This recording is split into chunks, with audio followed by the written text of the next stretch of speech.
Guys, അങ്ങനെ സ്വന്തം മകനെ എല്ലാവരുടെ മുന്നിൽ വെച്ച് മനഃപൂർവ്വം കള്ളനാക്കാൻ നോക്കിയതിൽ വർഷയുടെ അച്ഛനും അമ്മയോടും രവിക്ക് നല്ല ദേഷ്യം തോന്നുകയാണ്. വർഷയുടെ അമ്മയും അച്ഛനും സച്ചിയെ കള്ളനാക്കുന്ന ആ ഒരു എപ്പിസോഡ് നിങ്ങൾ കണ്ടിട്ടില്ല എന്നുണ്ടെങ്കിൽ ഞാൻ ഐ ബട്ടണിൽ കൊടുത്തേക്കും. അതൊന്ന് കണ്ടതിന് ശേഷം ഈ വീഡിയോ വന്ന് കാണാട്ടോ. എന്തായാലും നമുക്ക് ഈ ഒരു എപ്പിസോഡ് സ്റ്റാർട്ട് ചെയ്യാം. അങ്ങനെ ചടങ്ങൊന്നും നടക്കാതെ തന്നെ എല്ലാവരും അവിടെ നിന്ന് പിരിയുന്നുണ്ട് കേട്ടോ. അങ്ങനെ സച്ചിയും ഫാമിലിയും എല്ലാവരും കൂടി വീട്ടിലെത്തുന്നുണ്ട്. എത്തിയ പാടെ തന്നെ ചന്ദ്ര വെറുതെ ദേഷ്യം പിടിപ്പിക്കാൻ വേണ്ടിയിട്ട് രവിയുടെ അടുത്തോട്ട് വരികയാണ്. എന്താ രവിയേട്ട നിങ്ങൾ അവിടെ കാണിച്ചു കൂട്ടിയത്? മഹിമയും മധുവേട്ടനെയും എല്ലാവരുടെ മുന്നിൽ വെച്ച് രവിയേട്ടൻ ഇൻസൾട്ട് ചെയ്തില്ലേ? ഇത് കേട്ട പാടെ തന്നെ സച്ചിക്ക് ദേഷ്യം വരാണ്. അപ്പൊ എന്നെ ഇൻസൾട്ട് ചെയ്തതോ? അത് പോട്ടെ, നമ്മുടെ അച്ഛൻ അവര് ഇൻസൾട്ട് ചെയ്തില്ലേ? അച്ഛൻ ഇൻസൾട്ട് ചെയ്തെന്നോ? നിന്നെ ഇൻസൾട്ട് ചെയ്തെന്നുള്ളത് ഓക്കെ, പക്ഷെ രവിയേട്ടന്റെ അഭിമാനം ആരും അവിടെ തകർക്കാൻ വന്നിട്ടില്ല.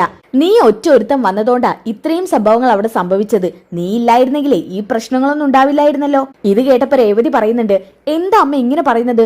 അമ്മ പറയുന്നത് കേട്ടാ തോന്നുമല്ലോ സച്ചിയേട്ടൻ അവിടെ മനഃപൂർവ്വം പ്രശ്നം ഉണ്ടാക്കിയതെന്ന്. വർഷയുടെ അമ്മയും അച്ഛനല്ലേ ഇത്രയും തരം താഴ്ന്ന നാടകം കളിച്ചത്? എന്നിട്ടും ഒന്നും ചെയ്യാത്ത സച്ചിയേട്ടൻ എന്തിനാ അമ്മ ഇങ്ങനെ പഴി പറയുന്നത്? എന്താടി നിന്റെ വാ അടിക്കടി, എങ്ങോട്ടാ നീ ഇങ്ങനെ കേറി സംസാരിച്ച് പോകുന്നത്? അപ്പൊ സച്ചി പറയുന്നുണ്ട്, രേവതി നീ എനിക്ക് വേണ്ടി വെറുതെ ഇവരുമായിട്ട് സംസാരിക്കണ്ട. ഇത് ഞാൻ ഇന്നും ഇന്നലും കേൾക്കാൻ തുടങ്ങിയതൊന്നും അല്ല, ഒരുപാട് നാളായി. അതുകൊണ്ട് ഈ സച്ചിക്കത് മനസ്സിൽ കൊള്ളത്തൊന്നുമില്ല. അല്ലേനും നിന്നെ കൊള്ളിക്കാൻ വേണ്ടി പറഞ്ഞതൊന്നും അല്ല ഞാൻ. നിനക്ക് കുറച്ചെങ്കിലും ഉളുപ്പുണ്ടായിരുന്നെങ്കിൽ നീ ഇന്നത്തെ ആ ഫംഗ്ഷന് പങ്കെടുക്കുമായിരുന്നു. മഹിമ തന്നെയാ പറഞ്ഞത് നിന്നോട് അങ്ങോട്ട് ചെല്ലണ്ടാന്ന്. മഹിമക്ക് അറിയായിരുന്നു എന്തെങ്കിലും ഒരു പ്രശ്നം അവിടെ ഉണ്ടാകുമെന്ന്. നിങ്ങൾ പറയുന്നത് കേട്ടാ തോന്നുമല്ലോ ഞാൻ അവിടെ പ്രശ്നം ഉണ്ടാക്കിയതെന്ന്. എന്തായാലും നീ വന്നില്ലായിരുന്നെങ്കിൽ ഈ പ്രശ്നമൊന്നും അവിടെ ഉണ്ടാവില്ലായിരുന്നു. എന്നാ ഇതൊക്കെ കേട്ടിട്ട് രവിക്ക് ദേഷ്യം വരാൻ കേട്ടോ. ചന്ദ്രേ ഒന്നും മിണ്ടാതിരിക്കുന്നുണ്ടോ? നീ എന്തിനാ ഇപ്പൊ സച്ചിയെ കുറ്റം പറയുന്നത്? സച്ചി എന്ത് തെറ്റാ അവിടെ ചെയ്തത്? രവിയേട്ടാ അവർക്ക് ഇവൻ ആ ഫംഗ്ഷന് പങ്കെടുക്കുന്നത് ഇഷ്ടമല്ലായിരുന്നു. അവരൊഴിവാക്കാൻ വേണ്ടി ഒരു വിദ്യ കണ്ടെത്തി. അതിനിപ്പോ അവര് തെറ്റു പറയാൻ പറ്റുമോ? ഇന്നലെ എന്നോട് അവര് പറഞ്ഞിരുന്നു സച്ചി വന്ന ആ ഫംഗ്ഷനിൽ എന്തെങ്കിലും ഒന്ന് നടക്കുമെന്ന്. അവനെ ഒഴിവാക്കാൻ വേണ്ടി അവരൊരു കാര്യം ചെയ്തു, അത്രയല്ലേ ഉള്ളൂ. ചന്ദ്രേ എടി നീയൊക്കെ ഒരു അമ്മയാണോ? നീ നൊന്ത് പ്രസവിച്ചത് തന്നെ അല്ലേടി സച്ചിയെയും? എന്നിട്ട് എങ്ങനെയാടി നിനക്ക് അവന് മറ്റൊരു കണ്ണുകൊണ്ട് കാണാൻ പറ്റുന്നത്? ഈ ഒരു അവസ്ഥ സുധിക്കോ ശ്രീകാന്തിനോ ആയിരുന്നെങ്കിൽ നീ എങ്ങനെ പ്രതികരിക്കുമായിരുന്നു? അവരെ ഞാൻ നല്ല രീതിയിലാണ് വളർത്തിയത്, അതുകൊണ്ട് അവരങ്ങനെയുള്ള പ്രശ്നങ്ങളൊന്നും ഉണ്ടാക്കാൻ പോവില്ല. നിന്നോടെ സംസാരിച്ചിട്ട് കാര്യമില്ല. കുറച്ചെങ്കിലും ബുദ്ധിയുള്ളവരോട് സംസാരിച്ചിട്ട് കാര്യമുള്ളൂ. അത് കുറച്ചു പോലും നിന്റെ മണ്ടയ്ക്കകത്തില്ല. രവിയേട്ടൻ എന്നെ എന്ത് വേണമെങ്കിലും പറഞ്ഞോ, എന്നാലും ഇന്നത്തെ ഫംഗ്ഷൻ രവിയേട്ടൻ കുളമാക്കാൻ പാടില്ലായിരുന്നു. ചന്ദ്രേ എനിക്ക് ദേഷ്യം വരുന്നുണ്ട്. നീ എന്റെ കൈയെത്തുന്ന ദൂരത്തുനിന്ന് മാറി നിന്നോ, ഇല്ലെന്നുണ്ടെങ്കിൽ നിന്റെ കരട നോക്കി ഞാനൊന്ന് തരും. ഇത് കേട്ടപ്പോ ചന്ദ്രക്ക് ആകെ ടെൻഷൻ ആവാട്ടോ. അതിനെന്തിനാ എന്നെ അടിക്കുന്നത്? ഞാൻ കാര്യം പറഞ്ഞതല്ലേ. കാര്യം പറഞ്ഞ അപ്പൊ നിനക്ക് മനസ്സിലാവില്ലേ? സച്ചി അവിടെ ഒരു തെറ്റും ചെയ്തിട്ടില്ല. ചെയ്തത് മുഴുവനും നിന്റെ മരുമകളുടെ അച്ഛനും അമ്മയാണ്. രവിയേട്ടാ കഴിഞ്ഞതൊക്കെ കഴിഞ്ഞു, നമുക്ക് അവരുടെ വീട് വരെ ഒന്ന് പോകണം. ഈ പ്രശ്നങ്ങൾ എങ്ങനെയെങ്കിലും സോൾവ് ചെയ്യണം. എന്നാ ഇത് കേട്ടുകൊണ്ടാണ് വർഷ വരുന്നത്. എങ്ങോട്ട് പോകണമെന്ന്? മോള് വന്നോ? മോളെ മോളുടെ വീട്ടിൽ പോകേണ്ട കാര്യം ഞാൻ പറയുമായിരുന്നു. മോളുടെ അച്ഛനും അമ്മയ്ക്ക് നല്ല വിഷമായി കാണും. നമുക്ക് അവിടെ ചെന്ന് എങ്ങനെയെങ്കിലും ഈ പ്രശ്നം സോൾവ് ചെയ്യണം. നിങ്ങൾക്ക് നാണമില്ലേ എൻറ്റി? നിങ്ങളുടെ സ്വന്തം മകനെയല്ലേ എന്റെ അച്ഛനും അമ്മയും അവിടെ വെച്ച് അപമാനിച്ചത്? എന്നിട്ടും അവരുടെ കാൽക്കീഴിലേക്ക് എന്നാണ് നിങ്ങൾ പോവാൻ ശ്രമിക്കുന്നത്? സ്വന്തം മകനെ ഇൻസൾട്ട് ചെയ്ത സ്ഥലത്തേക്ക് നിങ്ങൾ എന്നെ മാപ്പ് വരാൻ ചെല്ലേണ്ട ആവശ്യം എന്താ? അങ്കിൾ ഞാൻ അതിനോട് അനുകൂലിക്കുന്നില്ല. എന്റെ അച്ഛനും അമ്മയും ചെയ്തത് തെറ്റാണ്, അത് ഞാൻ മനസ്സിലാക്കുന്നു. അപ്പൊ ശ്രീകാന്ത് പറയുന്നുണ്ട് കേട്ടോ സച്ചിയോട് മാപ്പ് ചോദിക്കാൻ. വർഷേ ചെല്ലു. സച്ചിയേട്ടാ സോറി സച്ചേട്ടാ, ഫംഗ്ഷന് പങ്കെടുക്കാൻ വേണ്ടി ഞാനും ശ്രീകാന്ത സച്ചേട്ടൻ ഒരുപാട് നിർബന്ധിച്ചത്. എന്നിട്ട് എന്റെ വീട്ടുകാർ സച്ചേട്ടനോട് ചെയ്തത് വളരെ മോശമായിപ്പോയി. ഐ എം റിയലി സോറി സച്ചേട്ടാ. അതിന് വർഷ എന്ത് തെറ്റ് ചെയ്തു? വർഷയുടെ വീട്ടുകാരെന്തേലും പറഞ്ഞെന്ന് കരുതി അതിന് നിങ്ങൾ തെറ്റുകാരാവില്ലല്ലോ. അപ്പൊ ചന്ദ്ര പറയുന്നുണ്ട്, മോളെ നീ എന്തൊക്കെയാ ചിന്തിച്ചു കൂട്ടിയിരിക്കുന്നത്? ഇവന്റെ സ്വഭാവദൂഷ്യം കൊണ്ടാ നിന്റെ അച്ഛനും അമ്മയും അങ്ങനെയൊക്കെ ചെയ്തത്. അതിന് അവരെ തെറ്റ് പറയേണ്ട ആവശ്യമില്ല. ഇത് കേട്ടപ്പോ ശ്രീകാന്തിന് ദേഷ്യം വരുന്നുണ്ട്. അമ്മയൊന്ന് നിർത്തുന്നുണ്ടോ? അവരുടെ മകളാണ് വർഷ. ആ വർഷയ്ക്ക് തോന്നിയ കാര്യം പോലും അമ്മയ്ക്ക് തോന്നുന്നില്ലല്ലോ. സച്ചേട്ടനും എന്നെ പോലെ അമ്മയുടെ മകനല്ലേ. അപ്പോ അമ്മ ഇങ്ങനെയാണോ ചെയ്യേണ്ടത്? എടാ എന്തെങ്കിലും ഒരു പ്രശ്നം ഉണ്ടായാല് അതിങ്ങനെ നീട്ടിക്കൊണ്ട് പോവരുത്. നിങ്ങൾ അവരായിട്ട് എങ്ങനെയെങ്കിലും ഒന്ന് സഹകരിക്കണം. ഇനിയിപ്പൊ ഞങ്ങൾ ചെന്നില്ലെങ്കിൽ പോട്ടെ, നീയും വർഷമോൾ ഒന്ന് അവിടെ വരെ പോ. എന്റെ പട്ടി പോവും. ദേ അമ്മ ഇനി ഈ ആവശ്യം പറഞ്ഞ് എന്റെ വർഷയുടെ അടുത്തേക്ക് വന്നേക്കരുത്. അമ്മയ്ക്ക് മുഴുവനും വർഷയുടെ അമ്മയുടെ സ്വത്തിലാ കണ്ണ്. ആ കാര്യം ആരും പറയാതെ തന്നെ ഇവിടെ എല്ലാവർക്കും അറിയാം. അതുകൊണ്ട് ഞങ്ങൾക്ക് അവരുടെ സ്വത്തിന്റെ ഒന്നും ആവശ്യമില്ല. ഞങ്ങൾ സ്വയം അധ്വാനിച്ച് ജീവിച്ചോളും, അല്ലേ വർഷേ? അതെ ശ്രീകാന്ത്, നമ്മൾ ഒരിക്കലും അവരെ ഡിപ്പെൻഡ് ചെയ്യരുത്. അമ്മ കേട്ടല്ലോ, ഞങ്ങൾക്ക് ഇനി സ്വത്ത് തരാന്ന് പറഞ്ഞാൽ പോലും ഞങ്ങൾക്ക് അതിന്റെ ഒരു അംശം പോലും വേണ്ട. എടാ ശ്രീകാന്ത് എന്തൊക്കെയാ നീ പറയുന്നേടാ? മോനെ ആ സ്വത്തൊന്നും വേണ്ടാന്ന് വെക്കണ്ട കേട്ടോ. രവിക്ക് ഇത് കേട്ടിട്ട് ദേഷ്യം വരുന്നുണ്ട് കേട്ടോ. രവി ചന്ദ്രയെ പിടിച്ച് തള്ളിയിട്ട് പറയുന്നുണ്ട്, ചന്ദ്രേ ഏത് നേരം സ്വത്ത് സ്വത്ത് സ്വത്ത് ഇങ്ങനെയൊക്കെ പറഞ്ഞ് മറ്റുള്ളവരെ തരംതിരിക്കാൻ മാത്രം നീ വലിയ സ്വത്തുള്ള വീട്ടിൽ നിന്ന് വന്നവളാണോ? എന്നാ അച്ഛന്റെ ടോണ് മാറുന്നത് കണ്ടപ്പോ രേവതി പറയുന്നുണ്ട്, അച്ഛാ വേണ്ട, ഈ പ്രശ്നം നമുക്ക് ഇവിടെ അവസാനിപ്പിക്കാം. മോളൊന്നും മിണ്ടാതിരിക്കി. ഇവള് കുറെ നാളായില്ലേ മോളെ ഇട്ട് ഇങ്ങനെ കഷ്ടപ്പെടുത്തുന്നു. ഞാൻ കൂടുതലൊന്നും ചോദിക്കാൻ ചെല്ലാത്തത് ഈ വീട്ടിലെ പ്രശ്നം വലുതാക്കേണ്ടെന്ന് കരുതിയിട്ടാ. എന്നാലേ ഇവളുടെ സ്വഭാവത്തിൽ മാറ്റം വരുന്നു തോന്നില്ല.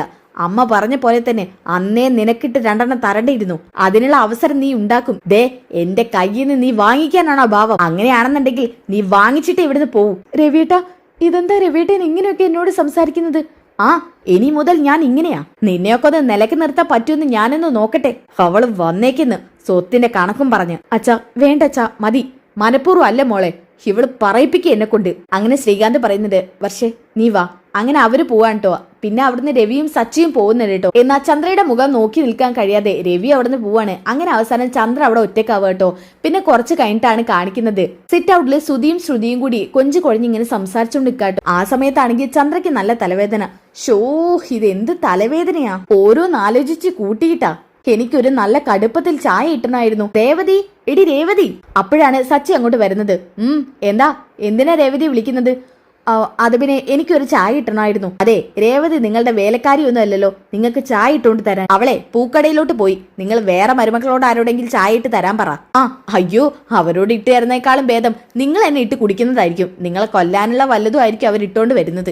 ഇത് പറഞ്ഞ് സച്ചി അവിടുന്ന് പോവാണ് കേട്ടോ.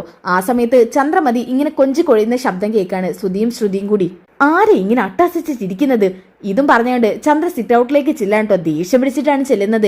അപ്പോഴാണെങ്കിലോ ശ്രുതിയാണെങ്കിൽ ഓരോന്ന് പറഞ്ഞിങ്ങനെ ചിരിക്കാൻ കേട്ടോ. ആ സമയത്താണ് ചന്ദ്രയ്ക്ക് ഓർമ്മ വരുന്നത് ശ്രുതിയുടെ അച്ഛനും അമ്മയും വരാന്ന് പറഞ്ഞ കാര്യം. എന്നിട്ട് അവര് വരാത്തത് കണ്ടിട്ട് നല്ല ദേഷ്യം പിടിക്കാന്ന് ചന്ദ്രയ്ക്ക്.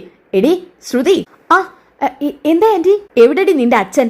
നിന്റെ അച്ഛൻ ഈ ഫംഗ്ഷന് പങ്കെടുക്കാൻ വരുന്നല്ല നീ പറഞ്ഞത്? അയ്യോ, അത് പിന്നെ ആന്റി, അവിടെ ഇങ്ങനെയുള്ള പ്രശ്നങ്ങളൊക്കെ നടന്നത് അച്ഛൻ അറിഞ്ഞു. അപ്പൊ തന്നെ അച്ഛൻ മലേഷ്യയിലേക്ക് തിരിച്ചു. എന്ത്? നിന്റെ അച്ഛൻ മലേഷ്യക്ക് തിരിച്ചെന്നോ? അച്ഛൻ ഇങ്ങനെ ഇവിടെ നടക്കുന്ന സംഭവങ്ങളൊക്കെ അറിയാനാ? അത് പിന്നെ ഫംഗ്ഷൻ നടക്കില്ലെന്ന് ഞാൻ അച്ഛനെ വിളിച്ചു പറഞ്ഞു. ഓ, അച്ഛനെ വിളിച്ച് പറഞ്ഞപ്പോഴേക്കും അച്ഛൻ പറന്നു മലേഷ്യയിലേക്ക്. നാട്ടിലെത്തിയ നിന്റെ അച്ഛൻ നിന്നെ ഒന്ന് കാണാതെ മലേഷ്യയിലേക്ക് പറന്നോന്ന്. അത് പിന്നെ ആന്റി, പെട്ടെന്നൊരു മീറ്റിംഗ് മാങ്ങ. മോളെ ഒന്ന് കാണാൻ പോലും വരാത്ത അച്ഛൻ എന്ത് സ്നേഹമുള്ള അച്ഛനാ. ഒന്നുമില്ലെങ്കിലും അങ്ങേരുടെ സ്വന്തം മകളല്ലേ നീ. എത്ര നാളായി അങ്ങേര് കണ്ടിട്ട് നിന്നെ. ഇവിടെ വന്ന സ്ഥിതിക്ക് ഒന്ന് നിന്നെ കാണാനെങ്കിലും അറ്റ്ലീസ്റ്റ് വരേണ്ടതല്ലേ. ദേ ശ്രുതി, നീ കള്ളം പറയൊന്നും അല്ലല്ലോ. ശരിക്കും നിന്റെ അച്ഛൻ മലേഷ്യയിൽ ഉണ്ടോ? ഇതൊക്കെ കേട്ടപ്പോ ശ്രുതി പറയുന്നുണ്ട്, അമ്മ എന്തൊക്കെയാ ശ്രുതിയോട് ചോദിക്കുന്നത്? കിഴങ്ങ, ചോദിച്ച് മനസ്സിലാക്ക്. ഭർത്താവാണത്രേ, ഭർത്താവ്. ഒരു ജോലിക്ക് പോവാതെ ഭാര്യയുടെ കീഴിൽ ഇങ്ങനെ നടക്കുക. അമ്മേ, ഞാൻ ഒരു ജോലിക്ക് പോയി ജീവിക്കാൻ നോക്കടാ. ഇവൾ ആ ബ്യൂട്ടി പാർലറിൽ കൊണ്ടുവരുന്ന നക്കാപ്പിച്ച് കിട്ടിയിട്ട് വേണം നിനക്ക് ജീവിക്കാൻ. ആന്റി എന്തൊക്കെയാ ഈ പറയുന്നത്? അതേടി, നിന്റെ അച്ഛൻ അവിടെ നിന്ന് നക്കാപ്പിച്ച് കാശ് അയച്ചു തന്നിട്ടുണ്ടല്ലോ ഈ ഫംഗ്ഷൻ അറ്റൻഡ് ചെയ്യാൻ വേണ്ടി. അങ്ങേർക്ക് ചുരുങ്ങിയത് ഒരു 10 ലക്ഷം രൂപയെങ്കിലും അയച്ചുകൂടായിരുന്നു. എന്നിട്ട് അയാൾ എന്താ ചെയ്തത്? മലേഷ്യക്കാരനാണത്രേ, വലിയ ബിസിനസ്സുകാരൻ. 70,000 കുണുവ അയച്ചിരിക്കുന്നു. എന്നാ ഇത് കേട്ടിട്ട് ശ്രുതിക്ക് ദേഷ്യം വരാൻ കേട്ടോ. ശ്രുതിയുടെ അമ്മ അത്രയും കഷ്ടപ്പെട്ടിട്ടാണ് ആ പണം കൊണ്ട് തന്നത്. ആന്റി, എന്റെ അച്ഛൻ അത്രയെങ്കിലും അയച്ചു തന്നില്ലേ? എന്ത് അത്രയെങ്കിലും അയച്ചു തന്നില്ലേന്ന്?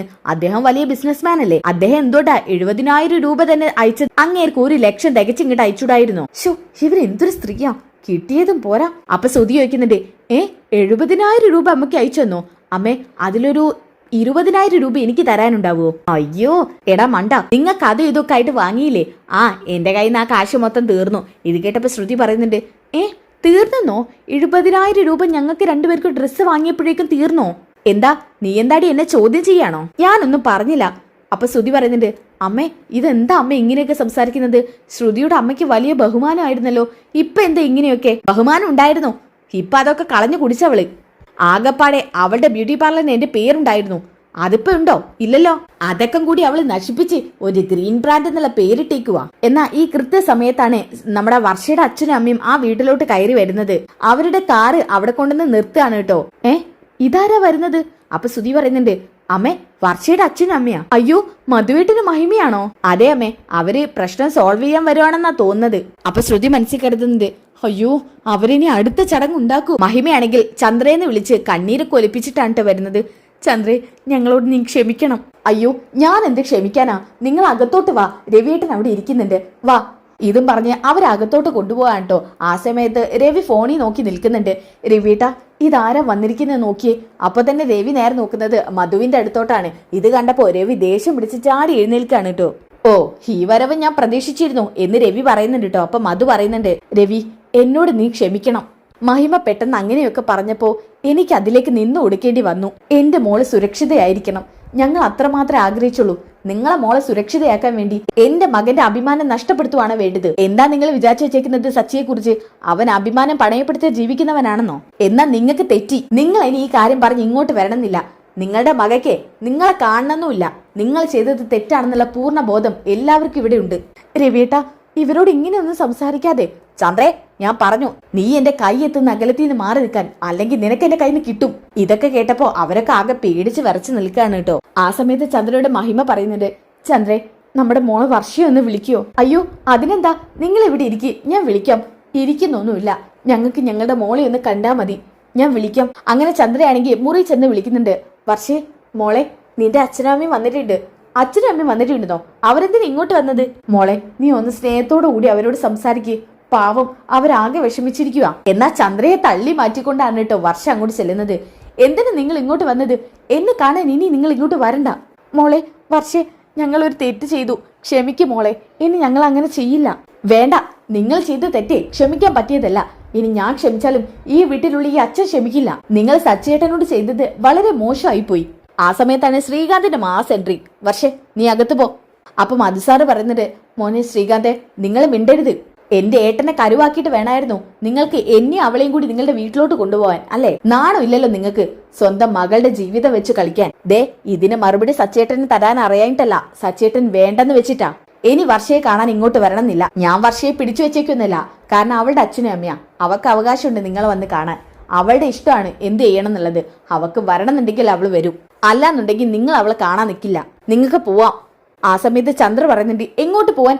അവരെങ്ങോട്ട് പോകുന്നില്ല, നിങ്ങൾ ഇവിടെ ഇരിക്കും. അവൻ പറയുന്നൊന്ന് കാര്യമാക്കണ്ട.